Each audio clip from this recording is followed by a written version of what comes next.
नमस्कार मित्रों, आपका स्वागत है. Hi friends, you are welcome to this webinar, and as we had discussed earlier, today we are going to talk about the Global Youth Tobacco Survey and the larger issue of how to curb down the consumption of tobacco in India. As we know that more than 1.2 million people die every year because of tobacco consumption in various forms. And the government of India, under the leadership of Prime Minister Narendra Modi, has been trying to strengthen the tobacco regulation laws also. They have brought an amendment, and there has been a national level discussion which has been going on that. And we are hoping and expecting that very soon this amendment will be accepted by people or the people's representatives cutting across party lines. So today we have with us the esteemed MP, and he is a medical practitioner himself, doctor Roy. Doctor Roy, आपका स्वागत है. और doctor Rajdeep Roy जो हैं वो भारतीय से जो है असम में असम से जो है वो मेंबर ऑफ पार्लियामेंट हैं. इससे पहले एमएलए भी रहे हैं और बहुत रिनाउंड मेडिकल प्रैक्टिशनर और सर्जन हैं असम से. And he very finely balances his professional, his public life, and he's one of those members of parliament who has been raising issues related to health very frequently, very vociferously, and very effectively. We have with us for as a keynote speaker Mr. Priyank Kanungo, who is chairperson of the National Commission for Protection of Child Rights. Priyank जी, आपका बहुत बहुत स्वागत है. और इसके अलावा हमारे साथ मनोज वर्मा जी हैं. मनोज वर्मा जी वरिष्ठ पत्रकार हैं, लोकसभा टीवी के साथ भी जुड़े हुए हैं और एक बहुत ही पॉपुलर शो होस्ट करते हैं जिसमें समसामयिक विषयों पर चर्चा रहती है और इसके अलावा समसामयिक विषयों पर लिखते भी रहते हैं. Doctor Roy, I will not take much more time, and I would leave the floor open to you. Kindly take us through your thoughts on this subject. Good morning, everybody. Thank you, Mr. Arun Anand, for inviting me to this webinar today on a topic which is very important, and it is more relevant today because of the surroundings we are in. We need to take a holistic approach as far as the usage of tobacco, its regulation is concerned. Tobacco, as we know, has been in practice in Indian social life since time immemorial. Tobacco is being cultivated, tobacco is being manufactured at various levels, and then tobacco is being consumed by people cutting across ages, sex, religion, caste, creed, and everything. So what we see in normal life is that tobacco is being used all across the country at various levels. Today we see, sometimes I stay in Northeast, I see 5-year, 6-year-old people on the roadside on hills. Sometimes because of social habits, they smoke bidis and all. And it is age for them to go to school. Instead, they are loitering on the roadside and smoking bidis. Can you imagine if a 5-year or a 7-year-old smokes bidi, what will happen to his lung and all in days to come? So we are having this problem, and we need to tackle this problem. Now, to tackle this problem, what can the government do? The government can only bring in regulation, and which should be friendly, which should be medically, supported by expert, which has to be, vetted by people who can say that if this sort of rules and regulations are brought, if this sort of curbs are being kept on the usage of tobacco, then we can curtail on the side effects of what the prolonged tobacco use can entail. The ecosystem of a cancer patient says that the best way to treat those cancer patients is to prevent the cancer. That is the crux of the matter. So how to prevent that cancer is, number one, is awareness of the people, of the awareness of the users of tobacco. That is number one. And number two is you bring in regulations so that you discourage a tobacco user from using tobacco. So that is That is also a very important point. Now, you see, we have brought in regulation to diminish the usage of tobacco. I can tell you for sure that in western part of our country, the tobacco use, the cigarette use has gone down. It is more prevalent in the eastern side of this country and all, from where we get a number of cases of cancer. 2003, we have seen a COTPA Act, which has been passed with a little bit of amendments. It has nevertheless discouraged a lot of people. But I think this is not enough. We need to come around, the lobby which pressurizes tobacco manufacturing, and they encourage tobacco use in some form or the other form. They circumvent the rules and try to sell. When initially it was said that tobacco is injurious to health, you put it in your as a publishing this thing. So it was done. But they said that we are not manufacturing tobacco, we are manufacturing pan masala, we are using kesar in it, we are using other rose and other materials. But we have seen those days. And ultimately what has happened is that, there is this kahawat in Hindi and all, agar सीधी उंगली से घी नहीं निकलती है तो उंगली को टेढ़ा करके निकलना पड़ेगा. So the people who are in the business of tobacco, I am sorry to say, their basic this thing is like always finance, how to earn money. I see no bad effects on it. But then what I think is that you earn money is okay, but to earn that money, you should not destroy the future of our future generation of our country. So I strongly recommend certain amendments to the COTPA of 2003. I think when this bill comes up for discussion in the parliament, we will have a fair discussion on it. As a doctor, I can tell you that most of the doctors who are in parliament are cutting across party line. This is not an issue. Health issue is not related to party. That Congress is saying this, Trinamool is saying this, Shiv Sena is saying this. And we as in the BJP, we have our own opinion on the usage and the regulation of tobacco related products. So we have our take. The other thing that I would like to mention, we are committed to bring in good laws, laws that will protect our next generation, laws that will protect our patient, laws that will help our government to formulate good laws, formulate acceptable laws, and laws that are good for the patient also on one side and for the industry also one side. And they should also be responsible. Earning money cannot be the only, the goal of your life. Everybody earns money to live and earn, take 2 square meals in a day. But then at the end of it, we should be holistic, we should be responsible citizen, and we should accept whatever government is taking as far as decisions related to COTPA 2003 is concerned. And I wholeheartedly support the government's decision.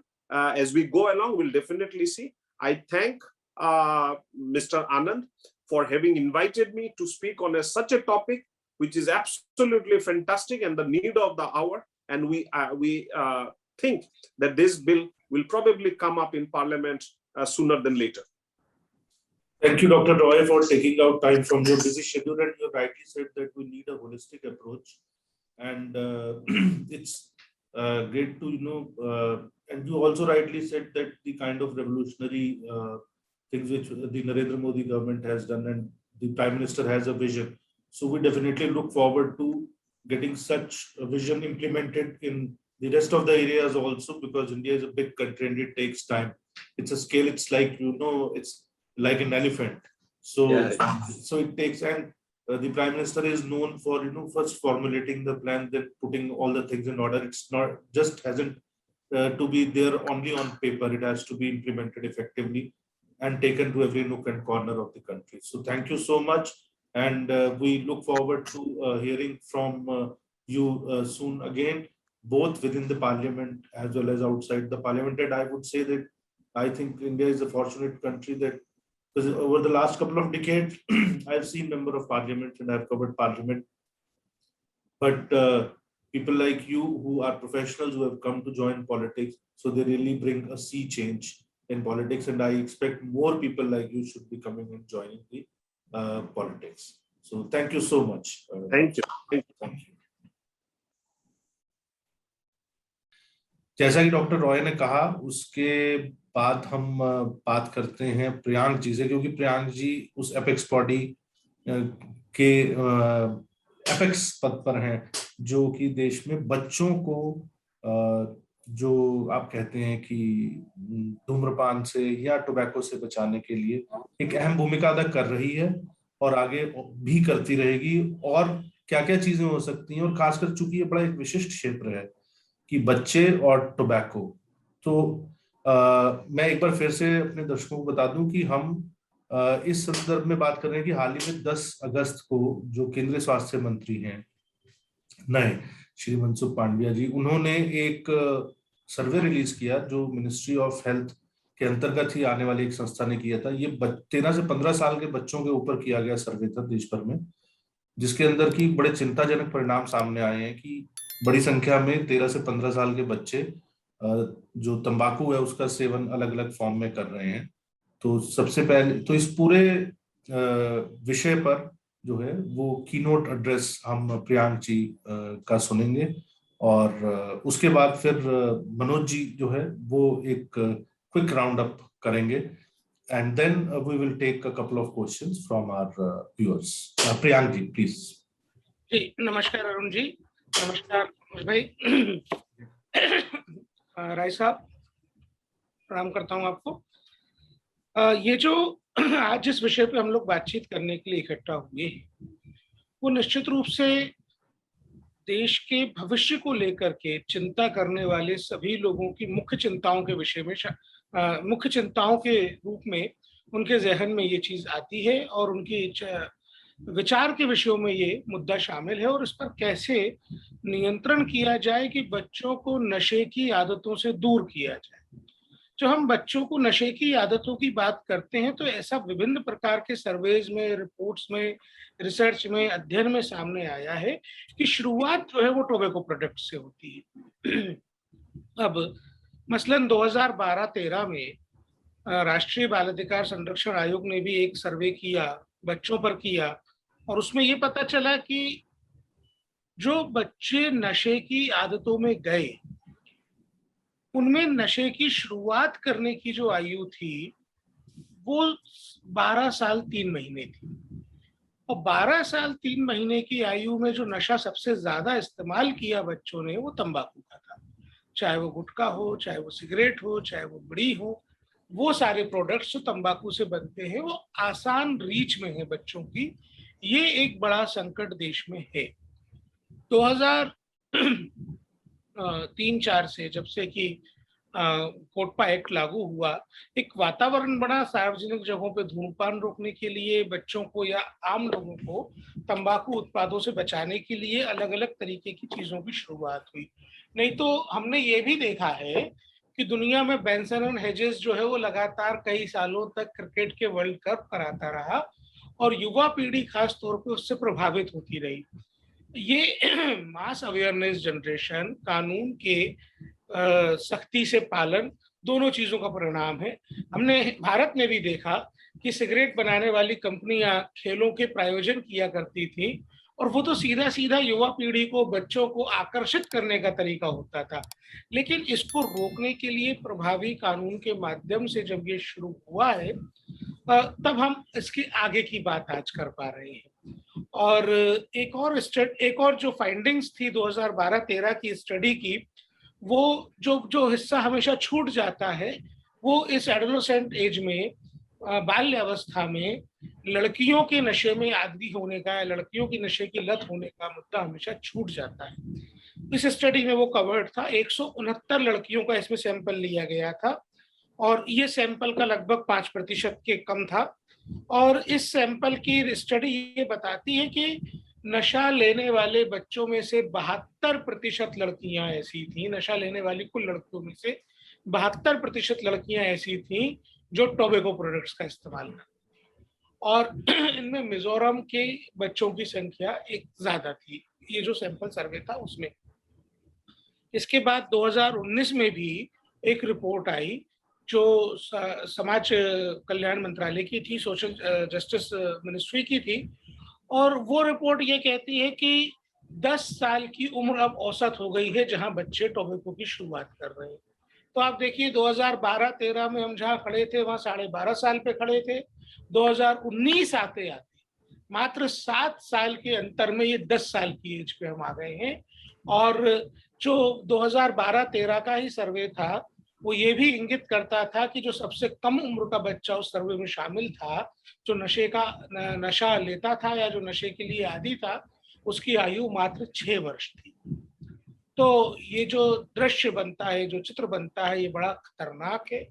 और इन खतरों से निपटने के लिए सरकार जो ये amendments इस एक्ट में लेके आई है, कोटपा एक्ट में लेके आई है, वो निश्चित रूप से भगवान ओशो की एक बात को याद दिलाने जैसा है। भगवान ओशो रजनीश कहा करते थे कि अगर आपको किसी अंधकार से भरे हुए कमरे का अंधकार दूर करना है तो दीवार पर दिए का चित्र बनाने से काम नहीं बनेगा। आपको सही में कोई दिया प्रज्वलित करना पड़ेगा, दिया जलाना पड़ेगा।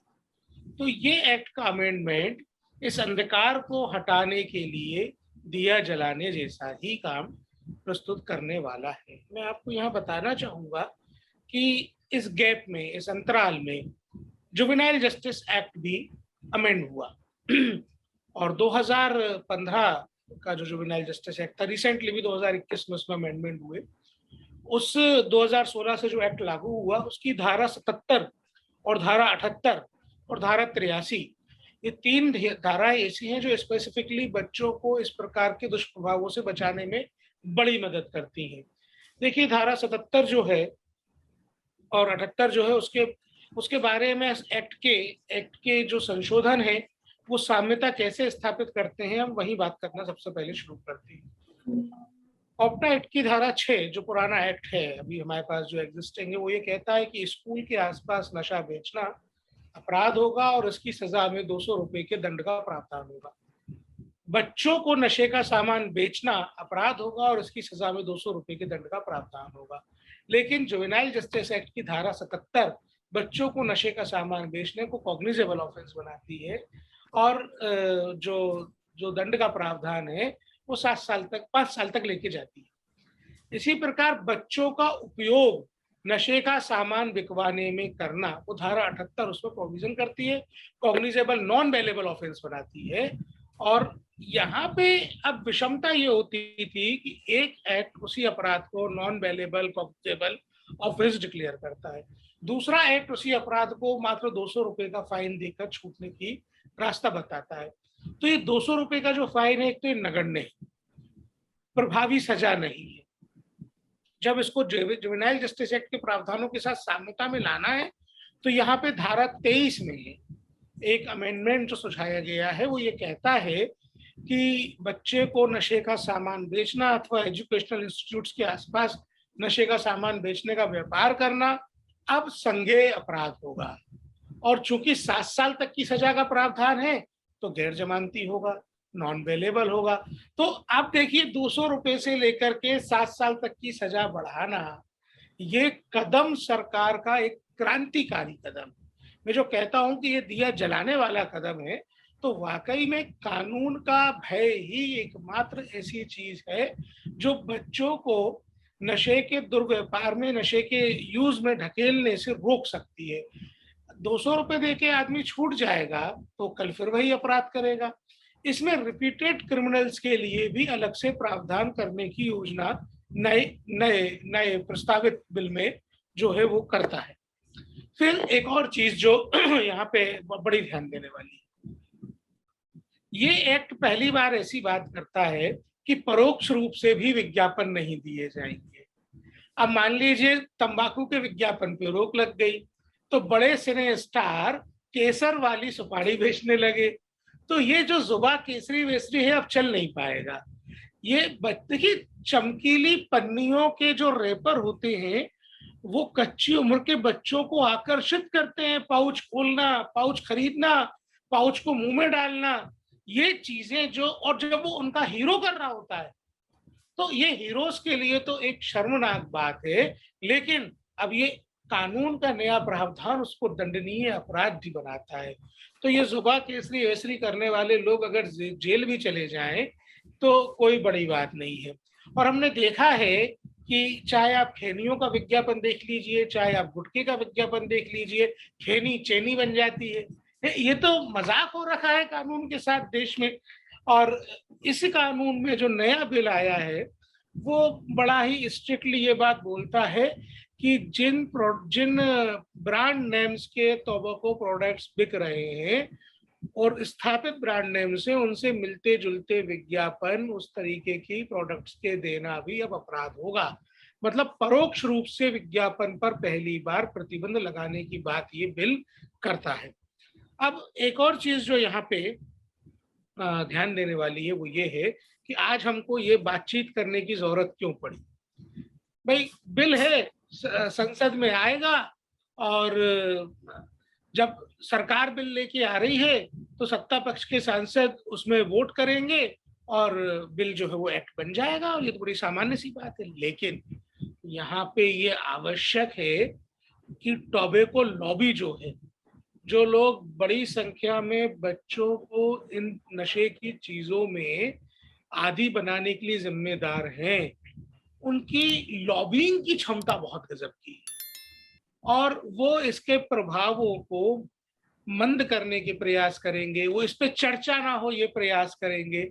आप देखिए ना, एक 15 साल पुराने एक्ट पे चर्चा तो अभी शुरू हुई 5-7 साल पहले। ये कोटपा एक्ट का प्रभावी क्रियान्वयन कहाँ होता था?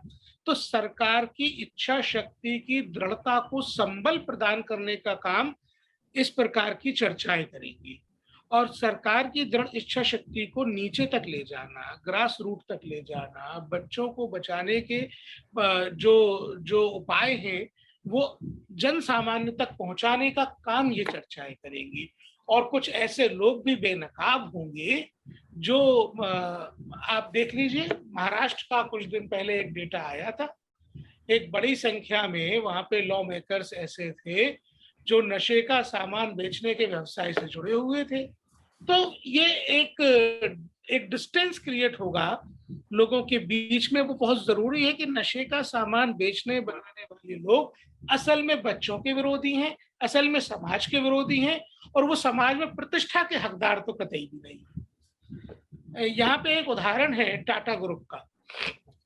लब्ध प्रतिष्ठित ग्रुप है टाटा ग्रुप और मैं जितना जानता हूँ, जितना मैंने कहीं पढ़ा वहाँ ये बताना चाहूंगा कि टाटा ग्रुप ने जब अपने बिजनेस की शुरुआत की तो कुछ नशे के सामान से कैनोबीज की हम बात कर रहे हैं, कैनोबीज वाली खेती के कुछ प्रोडक्ट्स में चाइना में उनका इन्वेस्टमेंट उस समय रहा। लेकिन जब ये बात जन जागरूकता की बात थी, ये बात समाज में पता चलती है कि भाई इससे नुकसान होता है, एक व्यापारिक घराने ने अपनी व्यापारिक प्रतिबद्धता, समाज की प्रतिबद्धता को आपस में मिलाया और वो व्यापार छोड़ दिया, वहां से चाइना ही छोड़ दिया। तो इस तरीके की प्रतिबद्धता वाले व्यापारियों की देश में जरूरत आज भी है और ये काम हमको करना। आज देश के कई बड़े व्यापारिक घराने ऐसे हैं, नाम लेने की आवश्यकता नहीं है, जो बिना तंबाकू के, बिना शराब के व्यापार के देश की आर्थिक प्रगति के कर्णधार बने हुए हैं, देश की आर्थिक प्रगति के एक महत्वपूर्ण घटक हैं। तो हमको ये देखना होगा कि बिना इस तरीके के व्यापार किए हुए भी जो लोग एक सकारात्मक दिशा देश को देने का काम कर रहे हैं उनको यथेष्ट सम्मान भी मिले। जब हम जेजे एक्ट के प्रोविजंस की बात कर रहे थे तो एक यहाँ पे उदाहरण देना और साथ साथ जब ये परोक्ष विज्ञापन की बात करते हैं तो ये उदाहरण देना यहाँ पे बहुत जरूरी हो जाता है। आजकल OTTs का बड़ा प्रसार है, सभी दुखी हैं और सभी देखते हैं। तो ये दुखी होने की जो बात है, जिस प्रकार की हिंसा, जिस प्रकार का समाज को गलत दिशा में ले जाने का काम ये करते हैं। एक सीरीज आई बॉम्बे बेगम्स करके, उसमें एक बाल कलाकार को सिगरेट पिलाई गई। निश्चित रूप से किशोर न्याय अधिनियम का उल्लंघन था, पर पुलिस वालों को ही उसकी जानकारी नहीं, आज तक नहीं, कोटपा एक्ट की जानकारी नहीं, फिल्म मेकर्स को जानकारी नहीं। इन परिवर्तनों के बाद जो बच्चों का इस प्रकार की एक्टिविटीज में उपयोग होता है, हम लोगों को भी गाइडलाइंस बनाने में कानून का सहारा मिल जाता है। भाई गाइडलाइंस तब तक मैंडेटरी नहीं होंगी जब तक कि वो किसी कानून के साथ आबद्ध नहीं होंगी। ये अमेंडमेंट हमको भी गाइडलाइन को ताकतवर बनाने की तरफ आगे बढ़ाता है। दूसरी बहुत महत्वपूर्ण बात है वो ये है कि इसमें जो एज है, जो पुराने एक्ट में 18 साल की मिनिमम एज, अब वो 21 साल कर दी है। तो ये जे एक्ट के बियॉन्ड भी इसको लेके जा रहा है। ये यहाँ पे बहुत ही नोटेबल पॉइंट है कि ये इस नए एक्ट को जे एक्ट के बियॉन्ड लेके जाएगा, जिससे कि 21 वर्ष की आयु जो कई जगह पे अल्कोहल के लिए भी लागू है, वो अब तंबाकू के लिए भी लागू हो पाएगी। एक बात और ये एक्ट करता है, illicit production, illicit marketing, illicit व्यापार ऑफ सिगरेट्स। आप जब नॉर्थ ईस्टर्न राज्यों में जाएंगे तो आप ये देखेंगे कि बड़े पैमाने पर जो बॉर्डरिंग जिले हैं, जो म्यांमार के बॉर्डर से लगते हैं, बांग्लादेश के बॉर्डर से लगते हैं, वहां पे इस प्रकार का दुर्व्यापार चलता है। आगे की चर्चा में उसको बता पाऊंगा कि किस प्रकार से उसको रोकने में ये नया एक्ट जो है वो एक प्रभावी भूमिका निभाने वाला है। लेकिन कुल मिला के जब हम एक एट अ ग्लांस जब हम बात करते हैं तो ये बात समझ में आती है कि जो नया बिल है वो निश्चित रूप से ही तंबाकू के बच्चों पर होने वाले प्रभाव के मैग्नीट्यूड को कम करने में एक बड़ी भूमिका निभाने वाला है। और ये जब ऑडियो विजुअल मीडियम्स की बात करता है तो नॉट रिस्ट्रिक्टेड टू टीवी और फिल्म्स, ये सभी पर लागू होगा। तो इस प्रकार के छोटे छोटे अनेक सारे बदलाव जो हम इस बिल को देख रहे हैं तो किए गए हैं, जो प्रैक्टिकल, जो जरूरी है और इतने दिन के अनुभवों से शामिल होके आए। अब मैं एक चीज यहाँ पे और बताना चाहूंगा जो थोड़ा सा चर्चा को इतर करता है लेकिन बताना आवश्यक लगता है, इसलिए यहाँ बताना चाहूंगा। राष्ट्रीय बाल अधिकार संरक्षण आयोग अपने मैंडेट को पूरा करते हुए एक महत्वपूर्ण काम जो इस वक्त देश में कर रहा है वो एक ज्वाइंट एक्शन प्लान के क्रियान्वयन के रूप में, एक ज्वाइंट एक्शन प्लान बच्चों को नशे से बचाने के लिए, एक युद्ध नशे के विरुद्ध, इस स्लोगन के साथ हमने उसको शुरू किया है। मैं उसके कुछ की फीचर्स यहाँ पे केवल आपको बताऊंगा। पहली बार ऐसा हुआ है कि narcotics control bureau, national commission for protection of child rights, ministry of health, ministry of social justice, ministry of education, ministry of culture, ये सारे महत्वपूर्ण घटक मिलकर एक ऐसा प्रभावी कार्यक्रम चला रहे हैं जिससे कि हम बच्चों को नशे की गिरफ्त से बचा सकें। अब यहाँ पे जो कोटपा एक्ट के संदर्भ में बात है वो ये है कि हमने एक नया मैकेनिज्म डेवलप किया है इस एक्शन प्लान के माध्यम से। बच्चे अपने स्कूल के चाइल्ड इंस्पेक्टोरेट के रूप में काम करें, बच्चे अपने स्कूल के विसिल ब्लोअर के रूप में काम करें। इसके लिए एक प्रहरी क्लब के गठन की हम लोगों ने इसमें प्रस्तावना की है। स्कूल के प्रहरी होंगे वो बच्चे, 6ठी क्लास से लेकर के 12वीं क्लास तक के बच्चों का एक ग्रुप तैयार किया जाएगा। उनके ऊपर एक टीचर होंगे जो अपने स्कूल के 100 मीटर के दायरे का सर्वे करेंगे। और अगर कोई इस प्रकार का व्यापार जो तंबाकू का या किसी और प्रकार के नशे का स्कूल के आसपास हो रहा है तो उसकी रिपोर्ट अपने टीचर को करेंगे। टीचर वो रिपोर्ट प्रिंसिपल के माध्यम से लोकल थाने को पहुंचाएंगे, लोकल डीएम को पहुंचाएंगे। और क्वार्टरली रिव्यू मीटिंग में ये जानकारी राष्ट्रीय बाल आयोग तक आएगी, नारकोटिक्स कंट्रोल ब्यूरो तक आएगी, समस्त एजेंसियों तक जाएगी।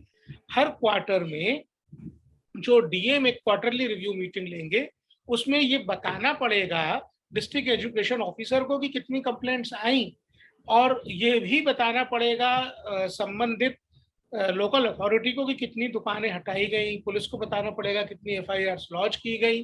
तो ये एक प्रकार का वातावरण बनेगा। असल में ये बच्चे जब बड़े होंगे तो ये इस संदेश के साथ बड़े होंगे कि भाई ये एक दुर्व्यापार है और इससे हमको बच के रहना और सभी को बचा के रखना है।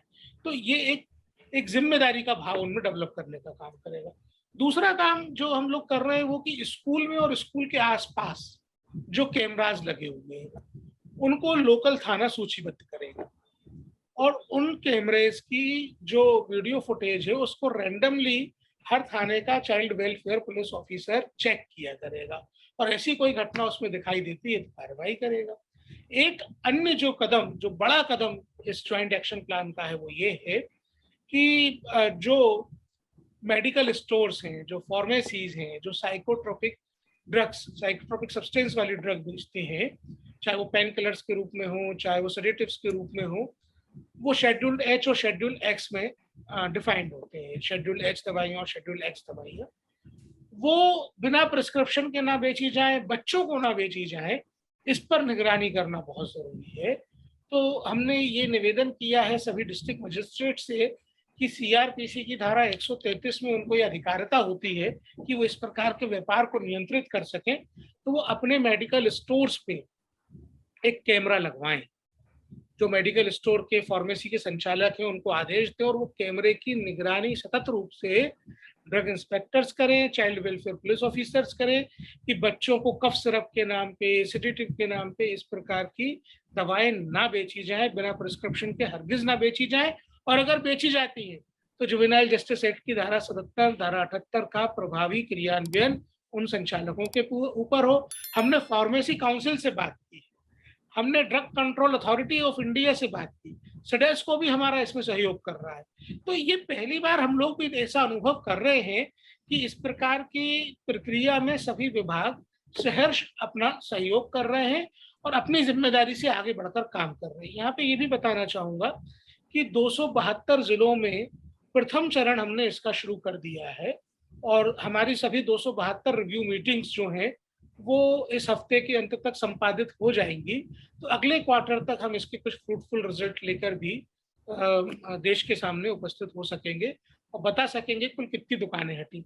एक अन्य महत्वपूर्ण तथ्य ये था कि ये जो प्रहरी क्लब हैं, इनकी मेंटरिंग करने का काम, इनको एक सकारात्मक संदेश देने का काम महात्मा गांधी के विचार के आधार पर गांधी स्मृति दर्शन समिति करेगी। ये भी हमारा उनके साथ एक एमओयू साइन हुआ है कि गांधी स्मृति दर्शन एक इस प्रकार का एग्रीमेंट हमारा उनका है कि वो इस तरीके का काम आगे चल के करेंगे। तो ये जो कुछ था वो मैंने आपको बताया। अरुण जी, कोई अगर सवाल हो किसी दर्शकों के या कोई, तो हमसे पूछे जा सकते हैं। जी, मेरे पास 2 सवाल जो है वो मैं समअप कर रहा हूँ। सवाल काफी सारे आ रहे हैं। एक तो आपने उत्तर पूर्व की चर्चा की और ये जो नया सर्वेक्षण आया है जिसमें कि जो 10 अगस्त को रिलीज हुआ, उसमें भी खास तौर से नॉर्थ ईस्ट के बारे में जो है वो चर्चा हुई है।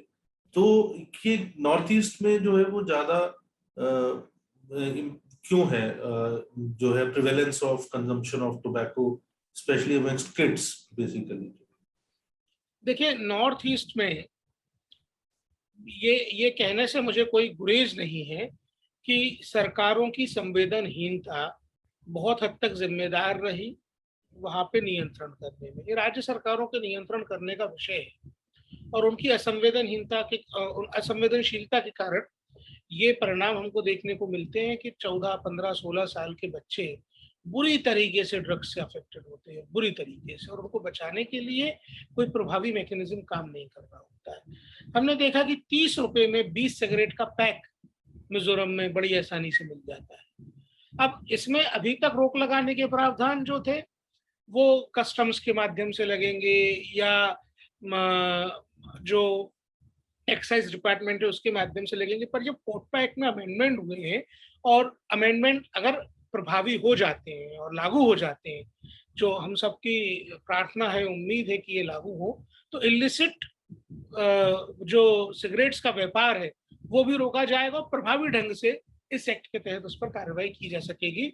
और सबसे पहले जो हमने देखा कि एक बड़ी संख्या बच्चों की है जो सिगरेट के माध्यम से ही या टबैको प्रोडक्ट्स के माध्यम से ही नशे की शुरुआत करते हैं, तो वहाँ प्रभावी ढंग से रोक लगने की एक शुरुआत हो पाएगी। एक ये जो ज्यादातर हम अभी तक हमने जो चर्चा की उसमें एक महत्वपूर्ण पक्ष जो मैं छूटा नहीं कहूंगा, एक सवाल आया है और दिलचस्प सवाल है और बड़ा रेलिवेंट भी है कि स्ट्रीट चिल्ड्रन जो है खासकर उनके अंदर जो है वो सबसे ज्यादा वल्नरेबल है। और तो स्ट्रीट चिल्ड्रन जो है वो टोबैको कंजम्पशन के संदर्भ में अगर आप किस तरीके से देखते हैं, क्या वल्नरेबिलिटीज हैं, कैसे उनका प्रोटेक्शन करें, क्या करना चाहिए? अरुण जी, स्ट्रीट चिल्ड्रन में टोबैको के आगे बात बढ़ गई। टोबैको शुरुआत करता है, मैं बार बार यही बात बता रहा हूँ कि टोबैको शुरुआत करता है और स्ट्रीट चिल्ड्रन टोबैको की शुरुआत से कहाँ पहुंचते हैं उसका उदाहरण मैं आपको अगर दूंगा तो वो बड़ा ही आंख खोल देने वाला है। वो ये है कि नशे की आदतों में केवल एक नशा ऐसा है जो बच्चों में बड़ों से ज्यादा पाया जाता है, या उस नशे की आदत का परसेंटेज बच्चों में बड़ों से ज्यादा है। वो इनहेलेंट्स, वो सूंघने वाले जो द्रव्य हैं वो, चाहे थिनर हो चाहे कुछ हो। तो इन सब की शुरुआत तो जाहिर तौर पर टोबैको से होती है। जब आदत लग जाती है, जब जब टोबैको प्रोडक्ट्स तो महंगे होते जाते हैं और उनकी रीच से बाहर हो जाते हैं, जब बच्चों को लत लग जाती है, तब वो इनहेलेंट्स पे शिफ्ट कर जाते हैं। तो इनहेलेंट्स पे शिफ्ट करने में आप ये देखिए कि 1.1% हायर रेट है बच्चों का बड़ों की अपेक्षा। ये बड़ा फिगर है। और स्ट्रीट चिल्ड्रन के लिए आयोग ने एक डिटेल्ड एसओपी बनाई है, उसमें इस पूरे के पूरे तथ्य को ध्यान में रखा है। यहाँ पे एक चीज मैं बताना चाहूंगा कि स्ट्रीट चिल्ड्रन सबसे ज्यादा रैक पिकिंग में रत है। एक बड़ा नंबर जो है स्ट्रीट चिल्ड्रन का रैक पिकिंग करता है। रैक पिकिंग क्यों कर पाता है? क्योंकि कोई ना कोई स्क्रैप वाला, कोई ना कोई कबाड़िया उस सामान को बच्चों से खरीद लेता है। ये खरीदने वाला बंद हो जाएगा, बच्चे रैक पिकिंग से बचने लगेंगे। और यहाँ पे बहुत ही इम्पोर्टेंट बात ये है, वो ये है कि हमने ऐसा बिजनेस मॉडल देखा जहाँ पे बच्चे ने जब 100 रुपए की प्लास्टिक की बोतल एक कबाड़ी को दी, तो कबाड़ी ने उसको 30 रुपए तो नगद दिए, 70 रुपए का उसको थिनर दिया सूंघने के लिए। हमने उस पर समुचित धाराओं में एफआईआर करवाई, कार्रवाई करवाई, लेकिन ये एक उदाहरण मैं देके जा रहा हूँ यहाँ पे कि ये कबाड़ी जो बच्चों से सामान खरीदते हैं, वो बच्चों को नशे में धकेल रहे होते हैं। इनका सामाजिक बहिष्कार करने की आज आवश्यकता है कि रैक पिकिंग या स्ट्रीट चिल्ड्रन जो दूसरे प्रकार के कामों में रत हैं, उनको जो भी आर्थिक साधन मुहैया कराए जा रहे हैं, जो भी अर्थ मुहैया कराया जा रहा है, वो उनको नशे की गर्त में ले जाता है। इसलिए बहुत जरूरी है कि इस तरीके के लोगों का सामाजिक बहिष्कार किया जाए। बहुत बहुत धन्यवाद प्रियांक जी। और अब Manoj ji, for the final words जो है आपकी तरफ से, आप खासकर अगर थोड़ा सा मीडिया के नजरिए से, क्योंकि आप और हम दोनों ही लंबे समय से जो है वो मीडिया में हम लोगों ने काम किया, सहयोगी भी रहे हैं कुछ जगह पर। तो एक चीज जो प्रियांक जी मैं आपसे भी शेयर करना चाहता हूँ, मुझे लगता है कि जब बाल अधिकारों की बात आती है या बच्चों से संबंधित कोई भी चीज की बात आती है, तो उसको बड़ा सॉफ्ट बीट माना जाता है न्यूज़पेपर्स में, जब तक कि कोई बहुत बड़ी ट्रेजेडी ना हो जाए, मतलब जो है ब्लड शेड ना हो जाए या कोई बड़ा एक्सीडेंट ना हो जाए। तो ये जो बच्चों से संबंधित और जो है ये सारी चीजें इनसाइड पेजेस में चली जाती हैं, तो मीडिया में, न्यूज रूम्स में, जबकि बहुत सेंसिटिविटी वाला जो है बच्चों का, महिलाओं का, ये सब बड़े सॉफ्ट और जो थोड़े से रिलेटिवली हमें लगता है कि एक और भी स्टीरियोटाइप बात जो है कि अच्छा ठीक है, जो विमेन रिपोर्टर्स हैं उन्हीं को दे दो, जो है विमेन एंड चाइल्ड डेवलपमेंट जो है वो WCD मिनिस्ट्री और करने के लिए या बाल अधिकारों का वो करने के लिए। तो बड़ा स्ट्रगल रहता है जो है, और ये बड़ा अजीब सा लगता है जो है, क्योंकि लोग ऐसी स्टोरीज को पढ़ना चाहते हैं, देखना भी चाहते हैं, और शायद मीडिया इसको इक्विप करने के लिए बहुत हैंडल करने के लिए शायद बहुत वेल इक्विप्ड भी नहीं है, क्योंकि बहुत सारी चीजें हमने हाल ही में देखा कि लोग तस्वीरें दिखा देते हैं बच्चों की, जुवेनाइल जस्टिस एक्ट में जो प्रावधान है उनका वायलेशन होता है। तो ये जो सारा मसला है, और खासकर अब ये जो जैसा प्रियांक जी ने कहा कि रोल मॉडल जो बच्चों के हैं वही मीडिया में भी फ्रंट पेजेस पर हैं, फ्रंट पेजेस पे ऐड छपते हैं जो है, जो इनके गुटकास के और इन सब के जो है एक सरोगेट एड्स जो होते हैं वो। तो आप कैसे देखते हैं इन सारे चैलेंजेस को? धन्यवाद अरुण जी। देखिए, अभी तक की जो चर्चा हुई है उसमें सांसद डॉक्टर राजदीप रॉय जी ने जिस तरह से तंबाकू और टोबैको के चलते जो हमारे स्वास्थ्य पे असर पड़ रहा है, और जो संसद से लेकर सरकार तक कानून बनाने की बात सरकार में होती है, चर्चा होती है, उसके पक्ष को सामने रखा। बाल संरक्षण आयोग के चेयरमैन प्रियांक जी ने तंबाकू के चलते, टोबैको के चलते किस तरह हमारे समाज पे असर पड़ रहा है और बच्चे प्रभावित उससे हो रहे हैं, उस पक्ष को सामने उन्होंने रखा और विस्तार पूर्वक बताया कि जो सरकार अधिनियम में संशोधन करके नया बिल लाने की बात कर रही है, उसमें क्या क्या पहले क्लॉज थे और क्या क्या और हो सकते हैं। उन्होंने दरअसल प्रियंक जी ने हमारे समाज का एक चित्रण सामने रखा है। आपने बात मीडिया की कही तो मुझे ये स्वीकार करने में कतई हर्ज नहीं है अरुण भाई कि बच्चों से जुड़ी समस्याओं को मीडिया ने बहुत हल्के ढंग से हमेशा लिया। ये बात ठीक है कि सरकारों के स्तर पे भी किसी समय पर बच्चों की समस्याओं को इतना गंभीरता से नहीं लिया जाता था। आयोग बना दिया गया, लेकिन आयोग चल कहां रहा ये भी नहीं पता होता था। 2014 के बाद, मुझे ये कहने में बिल्कुल हर्ज नहीं है, प्रधानमंत्री नरेंद्र मोदी और उसके बाद प्रियंक जी ने जिस तरह से मीडिया को जोड़ा है और बच्चों की समस्याओं को सामने लाने का काम किया, मैं सही बताऊं मुझको भी पहली बार एहसास हुआ इस बात का कि एक बाल संरक्षण आयोग इतना महत्वपूर्ण काम बच्चों के लिए कर रहा है। और मीडिया में, न्यूज रूम में हमने बच्चों की समस्याओं को बच्चों तक ही सीमित कर दिया। अरुण जी, आखिरी बात इतनी ही कहूंगा कि प्रियंक जी की मैंने बात सुनी, डॉक्टर राय की बात सुनी, मैंने आपकी बात सुनी। कुछ समस्याएं ऐसी होती हैं जो समाज जनित होती हैं, जिसके लिए जिम्मेदार समाज होता है। और मैं ये मानता हूं, बात चाहे टोबैको से स्वास्थ्य को होने वाले नुकसान की हो या बच्चों के भविष्य को होने वाले नुकसान की हो, इस समस्या के लिए समाज जिम्मेदार है। आप तमाम कानून बना दीजिए, उसमें संशोधन कर दीजिए, लेकिन जब तक समाज जागरूक नहीं होगा, समाज आगे नहीं आएगा, तब तक इस समस्या का समाधान मुझे मुश्किल लगता है। लेकिन जिस तरह से डॉक्टर राय ने बताया कि संसद में और सरकार जो कुछ कर रही है, उससे हमें एक उम्मीद बनती है। प्रियंक जी ने जो बताया बच्चों को लेकर जिस तरह से बाल संरक्षण आयोग काम कर रहा है, उससे भी हमें लगता है कि आने वाले दिनों में तंबाकू के खिलाफ, टोबैको के खिलाफ एक मुहिम जोर पकड़ेगी और भारत तंबाकू मुक्त देश बनेगा। धन्यवाद अरुण जी। बहुत बहुत धन्यवाद आप सबका इस चर्चा में भाग लेने के लिए। प्रियंक जी आपका बहुत बहुत धन्यवाद, डॉक्टर रॉय का धन्यवाद और मनोज जी आपका धन्यवाद। और हम इसी विषय पर जल्दी ही एक और परिचर्चा भी आयोजित करने जा रहे हैं, तो उसमें हम लोग फिर से मिलेंगे विशेषज्ञों मेहमानों के साथ। तब तक के लिए नमस्कार।